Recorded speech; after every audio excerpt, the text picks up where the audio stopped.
Now, our first panel discussion earlier this afternoon looked at the role of purpose and ESG when it comes to startups. If you were to extrapolate purpose, what about impact? Now, social impact, social enterprise is a nascent yet growing space here in the region. And to discuss the role of impact when it comes to startups and the tech ecosystem, I'd like to welcome on stage our moderator for this discussion. Triska Hamid is the editorial director at WAMDA, a MENA-focused entrepreneurship platform, and a pioneering one at that. Incidentally, my very first article was for WAMDA many years ago when I segued into journalism. She is joined on this panel by Bill Liao, the general partner at SOSV, who is currently focused on quantum software, is an entrepreneur, investor, former diplomat. This is a man who wears many, many hats. He's also joined by Eric Sieber on this panel, the founder and general partner of PeakBridge, an alternative investment fund specializing in food tech. With a round of applause, let's please welcome Triska, Bill, and Eric. Welcome. Thank you very much, Natasha. Welcome, gentlemen. Thank you. I'd like to actually start off by asking how one defines impact investing and ESG, because it can change depending on where you are in the world, I think. Bill? I don't think there is a good definition for impact investing. I mean, ESG is defined as environment, social, and governance. What does that even mean? What I tend to look at is an organization, group, startup actually making a positive difference in the world or not? Are they extracting value or are they creating value? And why do you think, I'll stick with you, Bill, why do you think it's important to consider ESG? So it's important because our civilization is going to end if we don't do something about it. Like, we're really all not going to be here in 50 to 100 years' time if we don't improve our governance systems, we don't improve our social systems, and we don't actually treat our planet much more kindly. Okay. Eric, how do you define it? So I think it's important that we talk about ESG, we talk about, as you said, environment, right? Social impact, as well as corporate governance. And as a food tech investor, so we only invest in basically technology to make the food chain better. The environmental part is, of course, the key part, right? By actually polluting or being responsible for about a third of climate gases. But I think what's important is, and we can talk about this, how you do this on a fund level or portfolio level, to get actually very concrete. So when we discuss with companies, we actually measure. We want to measure how they are better than the alternative or how they improve over time and how we link that. And how exactly do you guys measure it? Right. So there's two things. On a fund level first, we're actually linking 20% of our carries, of our performance fee, to our portfolio companies achieving these measurable goals. So when we go to investor, we report on a yearly basis, and actually if they don't achieve it, we don't make as much money. So we put the money where the mouth is. But for the companies, we try first to convince them that actually by proving that you save water, when you then go to your client, Nestle or Pepsi or whatever, you can sell more or more expensively. So turning the impact in a financial positive actually, and that's how we measure it. Bill, you just spoke about the importance of ESG. What we find in the region is that the vast majority of investors focus on things like fintech, e-commerce, and startups in the clean tech, sustainability sectors. They attract less than 1% of the funding overall. So how big is the investor interest in reality? So especially since the sort of crash, it's one of the areas where there's still actually money in the world. And while it may not be a regional delicacy, globally it's kind of like the most important dish. And right now more than ever. But I think it's really important that when somebody starts to do impact, they actually do the math. Like, for instance, I'll give you a quick example. There are all these companies that want to extract water out of the air, right? Like, hot topic, water. it takes a huge amount of energy to boil water and get it into the air, right? It takes the same amount of energy to take it out. Literally the same, actually more. So you might be saying, oh, I got this great impact, I'm making water out of the air. But you're an idiot, because actually you're burning more carbon to do that job when you could do it so much more easily by just desalinating a little bit of seawater. Much easier, much cheaper. So even better still, you could just plant a whole lot of trees and they would eventually actually cause more water and condensation. So you have to do the math, even though there's a big pool of money looking for ways to save our civilization. So, I mean, how much of it is driven by PR and getting those kind of headline titles of, you know, we can get water out of thin air? I think, you know, some people have the idea that you measure impact by looking at, oh, how big a PR splash can I make? And I think Deutsche Bank recently found out to their cost that that's a bad idea. You are going to get caught if you have not done the math. Now, there is a serious amount of money looking for real change with some really smart investors. I mean, ourselves, we have a Climate Tech 100. That's 100 companies in our own portfolio that we've invested in. And I can tell you, if they haven't done the math, they didn't get into our program. Eric, you're based in Dubai, but not most of your investments are made in this part of the world. Firstly, why is that? Is the ESG opportunity available here? So there's two reasons for that. So our funds basically invest in Europe, US, Israel, and then 20% in the rest of the world, so could be in the MENA region, right? First is fundraising, actually. So Europe is probably the leader in what's called ESG, right? Because you have real guidelines, and many of the institutional investors can only invest in impact funds. They cannot anymore, right? Or it's very hard for them. That's one reason. On a portfolio part of view, in agri-food tech, actually, this is a fantastic region to apply that, right? And the Emirates deal with basically vertical farming is one of them.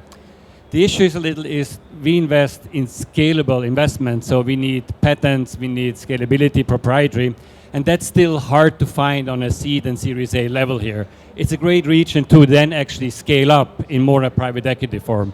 So our not investing in this region is more like we haven't found the real innovation starting here, but we have many companies applying it here actually.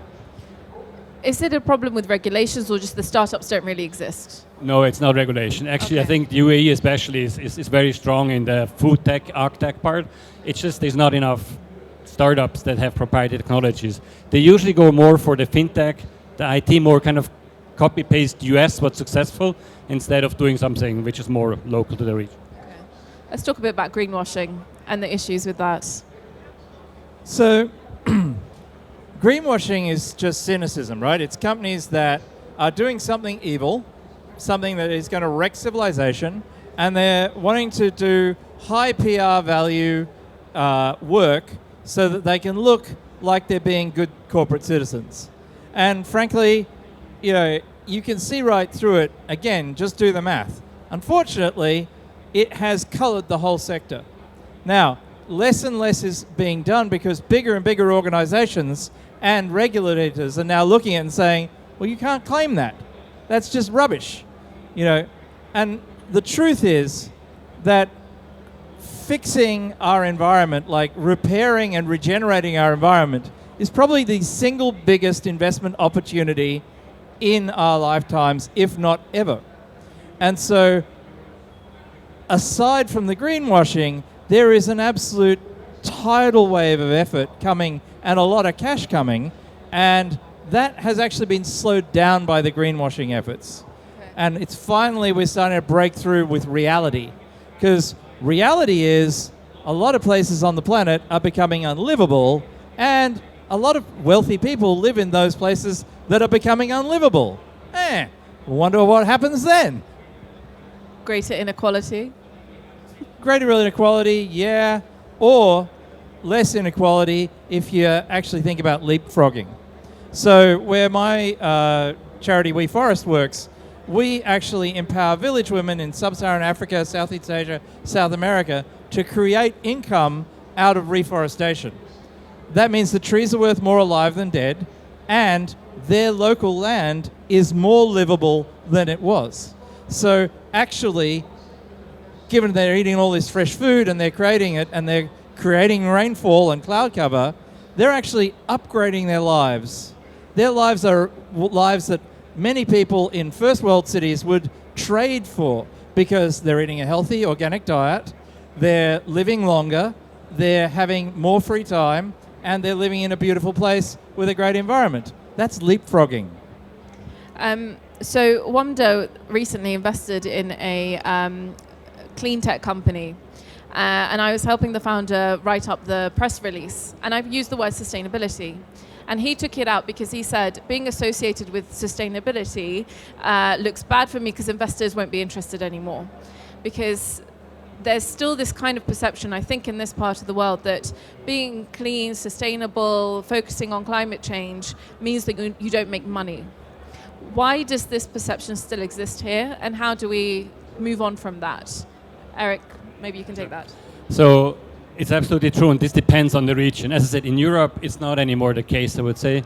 In the US, interesting, it is on the political thing. Democrats is impact, Republican, Democrat is impact as well. So that's why what we try to do is actually measure and turn this impact into positive. I'll make an example. We invested in a company that produces vanilla in precision agriculture greenhouses, right? So they can get 4 times the vanilla, natural vanilla out than you can get in Madagascar, which through to climate change almost has no more vanilla actually. Which means now you can produce it in Spain, in Morocco, even here, right? Now, we had to convince the founder to actually measure how much water he saves, how much energy he saves, how much CO2 he saves. And we also had to make the total cycle analysis. Do we put farmers out of business in Madagascar? Do we do that? If yes, what we do against that, right? And by actually showing that he saves so much, he can now sell to Nestle much easier than a competing product, because Nestle has also promised to reduce their carbon imprint, etc. So that's how we do it. But it's education. I think it's an education. I think it's actually counter PR, because the reason that sustainability has a bad name is because of negative PR stories more than anything else. And also the word sustainability is a stupid word. What we're talking about is regeneration now, right? Regeneration means actually being able to create profit literally forever from what you do. That's really investable. And that's a very big difference to merely sustaining the status quo. We have gone way past the point where if we just keep the status quo, it'll all be all right. That's not going to happen. We actually need to regenerate our environment. We actually need to make it so that vanilla beans grown organically in Madagascar can actually happen again. That means massive change, and that's what we need. Who's going to drive that change? What is required? So when I started as an environmentalist 14 years ago, we were on track to 10 degrees of warming, right? And that means end of civilization guaranteed. No civilization left. You might have humans with rocks and string, but nothing else. In 10 years, in the decade following when I started, we got from 10 degrees of warming down to probably 4, and we could do better. None of that was government and regulatory. None of that was NGOs, really. Most of that impact was just industry going, oh, wow, it's cheaper to get energy from sunlight. Oh, wow, it's cheaper to actually not waste oil when I'm moving a ship across the sea. A lot of the environmental impact is just people waking up and going, why on earth do I want to pay for something that's actually going to do a worse job that actually wrecks the planet, where I can save some money or make some money fixing it? So really, our engines of commerce are what has the ability to fix it. Our combined engines of commerce are far greater and richer than our combined governments.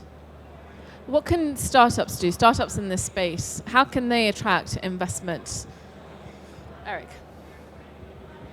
Well, again, I think that today most young people, let's differently. I started in food tech over 20 years ago. So people talk technology in food, and food is boring anyway, right? Who wants to be a farmer, right? Where today, actually, a lot of people coming from cybersecurity, other part, who want to do something good. They want to do They want to work in an interesting environment, but they also want to feel good about it. And this, I think, has really changed over the last 3 to 5 years, totally. And it's the same is with the investors, actually. A lot of the younger generation of family offices, they still want to make money, but they want to feel good about the money, right? So they don't want to do the Exxon part. They want to do maybe green energy or whatever. So I think from a startup, it's also you have to have a mission yourself to want to do something for the world. And for example, in food, you can never go and say, oh, I want to make money, so what do? I do casein out of precision fermentation. No, it's not going to work, right? It's I want to do something which is good for the planet, which could be this, and if it's successful, I might make money, right? And this driver personally to do good is, I think, really a big part of that.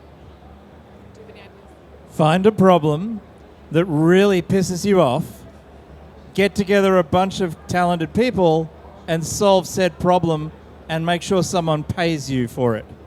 That's it. But how do you get that someone to pay for it? Well, that's called commerce. You know, like you build something and you sell it. You mentioned, Bill, industry realizing that it's cheaper to use energy from the sun.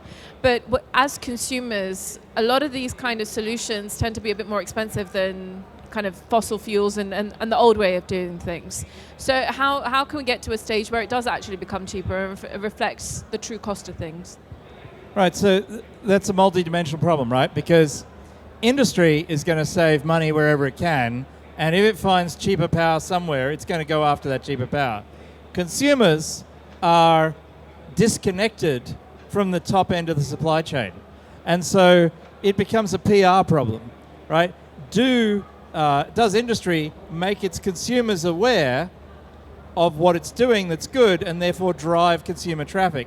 Now, there is some evidence that consumers are becoming better educated and are more discerning and therefore are creating commercial opportunities for industry to fulfill in a more sustainable way. But it's still a PR problem. It hasn't filtered down yet. Maybe also an interesting example is in Geneva, for example, when you get your energy bill every month, which you pay yourself, right? They say you want to use black energy, black being bad, fossil fuel, blue, which would be out of water, or green, which is solar, wind, etc. And I think the blue was 5% more and the green was 10% more, but it's your choice. You could just take it. And I think this kind of communication where each month you go, am I going to be the bad guy and take the black one because I'm greedy, or am I going to go at least for the blue one, really kind of made them, a lot of people, I think it was a third of the people actually going, okay, I can afford to pay more. And by summers that we had in Europe and US this summer, right, people really realized they have to do something. So I think it's summers like this which make people react and which make industry also react. And that's kind of marketing genius, right? Because you know the green is actually cheaper to produce than the black right now. Because like solar panels now are literally the cheapest form of energy. So they're actually charging a premium for the cheapest energy. That's clever. The three of you brought up very, very interesting points of view, and I was particularly struck by what you said, Bill, about it's not about sustainability anymore, it's about regeneration. And I very rarely hear that. Can you take us through how you see that playing out in the next few years? Like, I think, you said we're way past the point of sticking to status quo. We need to think about regeneration. How do we, I think, start bringing that kind of practice into the business decisions that we make? Sure. So how do you do something regenerative versus how do you do something that's just sustainable? Well, regeneration is really about creating the conditions in which something can grow back. So, like, rather than just planting a tree, create a diverse forest and actually bake in your production process into that diversified forest. That would be an example of regeneration. There are many different regenerative business models. You just have to look at it and say, okay, is what we're doing a cycle or is what we're doing cradle to grave? If it's a cycle, then it's going to be regenerative. I'll give you another example. I have a company, Novaloop. They take the most unrecyclable plastic, the horrible stuff, the stuff that ends up in the oceans that never breaks down. They put it through a low energy process, very important, it's low energy, and they actually turn it into the precursors for brand new plastic that is recyclable. So they're taking that carbon that's locked and they're turning it into a life cycle that can be endlessly recycled and regenerated. They're regenerating from the dead into the new. That is a powerful model. And like On Running have just given them their first, designed their plastic into their first shoe. It's a fully recyclable, regenerative shoe. Okay. And do you see social enterprise as being an important agent within the business spectrum in terms of us moving towards making those kind of considerations? There's no distinction. There's either human enterprise or there's not enterprise. Social should be part of literally everything. If you're going to actually have a business model that's not totally evil, you've got to actually start thinking about social. And if you just think about social, if you're going to actually be regenerative, you've got to make money. Enterprise is enterprise. I think we have time for just one We last do. question. We have time, yeah. Oh, we have some time? We do. Okay. I want to ask about what's happening globally at the moment, the war in Ukraine, the rise in energy costs. How is that going to impact the ESG sector? I think it has a very big impact, actually, especially the Ukraine war, at least in our sector, which is food. You know that food prices have gone up tremendously, which has, if you then go to the social impact, if you talk Arab Spring, this was actually because Ukraine at that time had a drought, right? So these are real political, social issues, and what you see is countries or companies trying to diversify and bring supply chains local. So most people don't realize that commodities come from one or two countries. Cacao comes from two countries. Vanilla comes from two countries. Almonds, 80% of traded almonds come from California. Nobody knows that, right? And so what we try to do as a thing is, again, localize but also saving energy and doing good. So localize and produce more. Produce locally, produce local plants, right? Back to Emirates vertical farm here. We are in an existential battle between civilization and chaos. Anything that aids the side of chaos, bad. Anything that aids the side of civilization, good. And frankly, war in Ukraine, rising food prices, that's bad for everyone. It's particularly bad for anyone with a cause to better civilization. But it's even worse for people who are dying on the ground. Like, we just should be past that as a species. Like, land war in Europe, seriously? What century did these guys come from? But, okay, there's good and bad, but usually there's some people making a lot of money from the bad, which is why it continues. Yeah, there are people who make money doing bad stuff, sure. But you know what? Making money from war is, I would argue, worse for civilization than Ponzi schemes. I'm not going to argue with that. Do we have time or? That's it. So thank you, everyone, and thanks to Bill and Eric for your time. Thank you. Thank you very much. Thank you, Excellent guys. moderation.